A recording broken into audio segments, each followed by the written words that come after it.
Salut à tous et bienvenue sur ma chaîne. Savez-vous que dans la zone de Famec en Moselle, à Budange exactement, plane un mystère jamais élucidé à ce jour.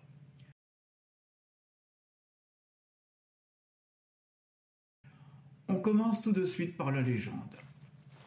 À la nuit tombante, après une journée de travail éreintante, deux paysans prenaient un raccourci par la forêt pour rentrer chez eux.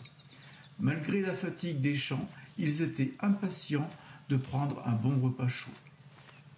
Un très léger clair de lune leur permettait d'avancer, mais le chemin était difficile parmi les ronces. Ils n'étaient pas franchement seuls, car toute la faune nocturne de la forêt les accompagnait.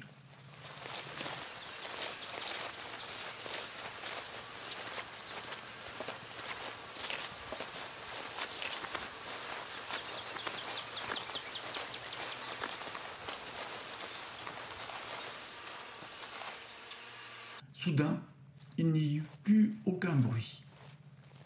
Ils s'arrêtèrent brusquement, figés par la peur, mais ils n'avaient pas d'autre solution que de continuer.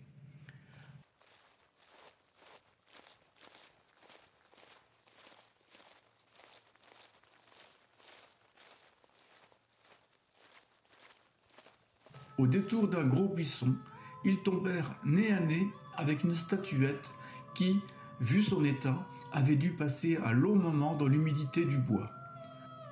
Ne pouvant la laisser se dégrader encore plus, ils l'emportèrent avec eux.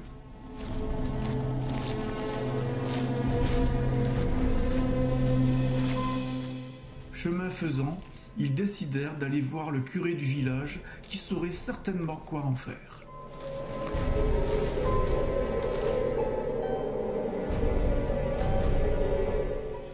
Par chance, le curé était encore dans l'église. Il reconnut tout de suite qu'il s'agissait de Sainte Anne et décida de la garder.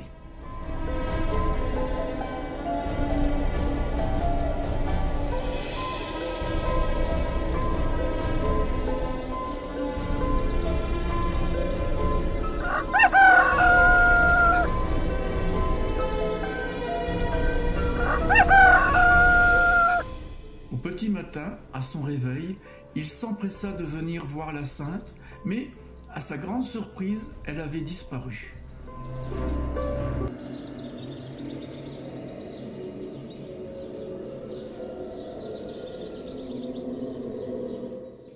Tout le monde s'était remis au travail au petit matin,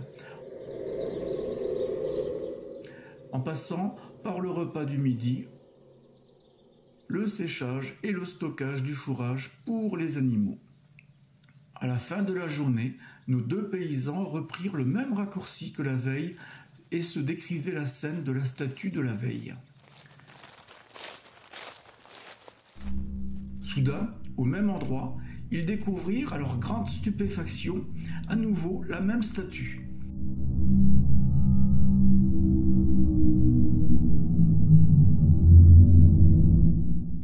Ils décidèrent, comme la veille, de la ramener à l'église, ne sachant pas que la Sainte Anne avait disparu durant la nuit.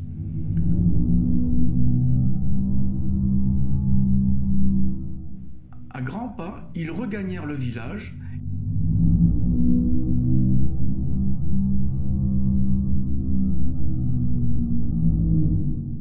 et, avec l'aide du curé, redéposèrent la statue à la même place que la veille. Fatigués, ils rentrèrent tous chez eux.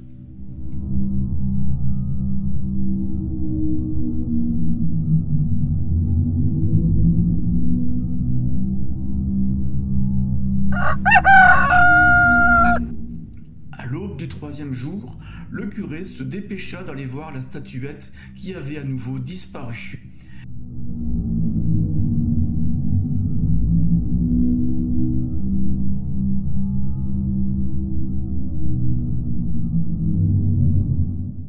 N'y comprenant rien, il prit ses jambes à son cou et courut jusqu'au lieu où la statue avait été trouvée.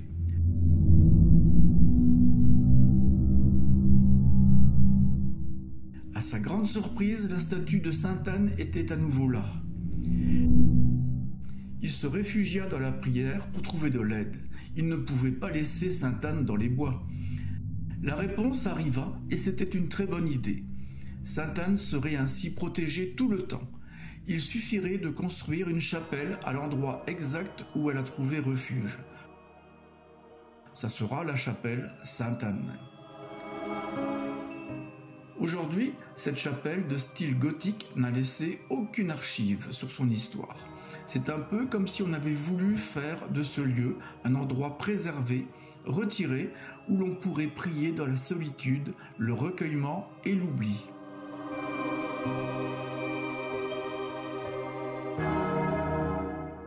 Une légende du XVIe siècle est attachée à l'endroit, celle d'une statue errante. J'ai bien dit errante, on en reparle à la fin dans le circuit balade. Située à Budange, commune rattachée à Famec, on sait néanmoins qu'elle fut consacrée en 1707 par l'évêque de Metz, Monseigneur Ducambou de Coislin.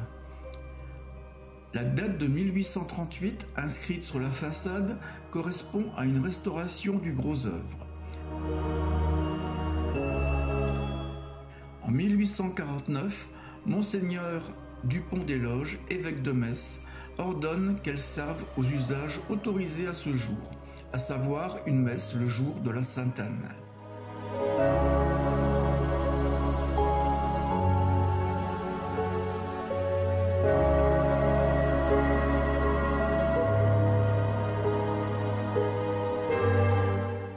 Aujourd'hui, la chapelle est ouverte le vendredi saint, le matin, le dimanche après la Sainte-Anne,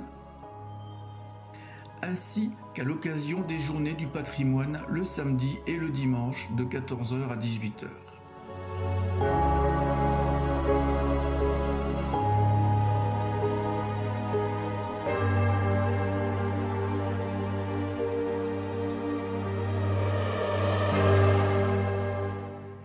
Qui est Sainte-Anne ? Sainte-Anne est l'épouse de saint Joachim, mère de la Sainte Vierge Marie, aïeule de Jésus le Rédempteur. La Bible ne nous apprend rien sur les parents de la Vierge Marie. Le plus ancien document qui en parle est le protévangile de Jacques, apocryphe qui nous transmet une tradition judéenne remontant à la première moitié du second siècle. En France, le premier sanctuaire dédié à Sainte-Anne fut l'ancienne cathédrale d'Apt en Vaucluse, au XIe siècle. Le circuit balade. Le film ne serait pas complet si je ne vous proposais pas un circuit familial pédestre à faire dans ses environs.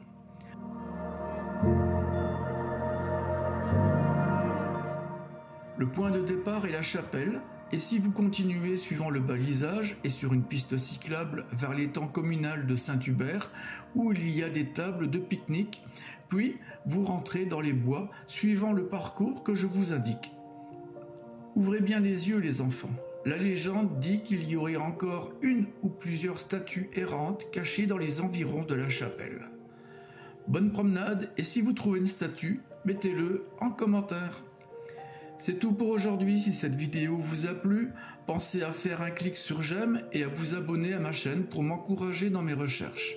Mais vous serez aussi alerté lors de mes futures vidéos mises en ligne sur ma chaîne. À bientôt, ciao!